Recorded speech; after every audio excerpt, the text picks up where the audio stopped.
भूला हार गे औ गौरी के संग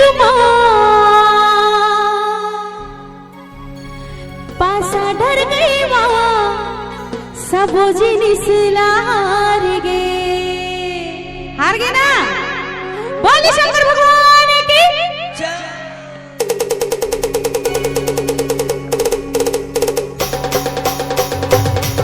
मीठा मीठा ताली एंजॉय के साथ हाय हाय हाय हाय पीछे वाले भी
बोला नीचे आदर पड़ी आवो ना अभी नाम में थी और कौन कौन डांस कर रही सब जन खड़े हो जाओ जिन्हें डांस करी वाला इनाम में थी डांस करना है ना खड़े हो जाओ कवर महू डांस करे पर आगे ठीक है चलो हो जाए भूला हार गे आप मतलब डांस नहीं करना है का करना है तो खड़े हो जाओ खड़े हो जाओ और कहना है का औ गौरी के संग मां पासा डर गई मां सबो जिनिस हार गे गौरी के संग मां पासा डर गई मां सबो जिनिस हाय हाय हाय हाय गौरी के संग मां पासा डर गई मां सबो जिनिस हार गे गौरी के संग मां पासा डर गई मां सबो जिनिस हार गे भूला हार गे गौरी के संग मां पासा डर गई मां सबो जिनिस हार गे गौरी के संग मां पासा डर गई मां सबो जिनिस हार गे खड़े हो जाओ हाय हाय हाय हाय सर मारा नहीं है जय हो हाय हाय हाय हाय हाय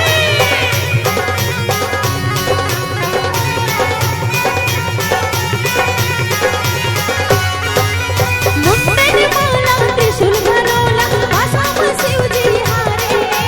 पासा शिवजी हरे संतो पासा शिवजी हरे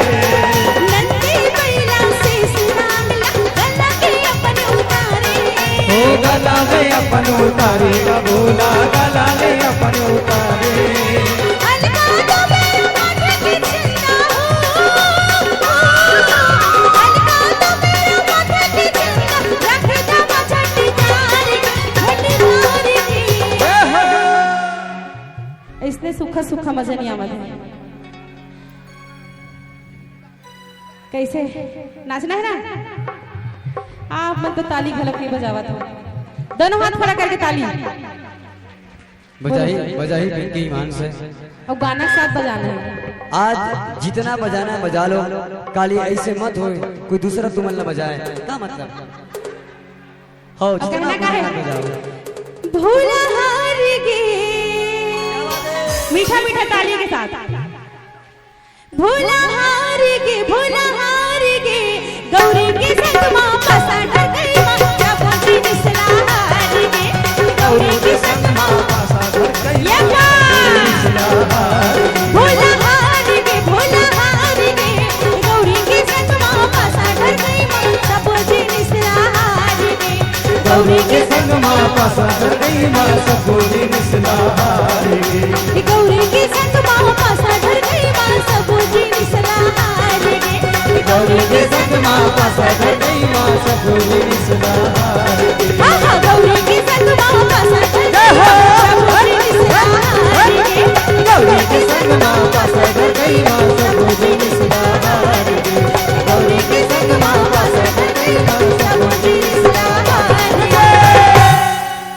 औ गौरी के संग मां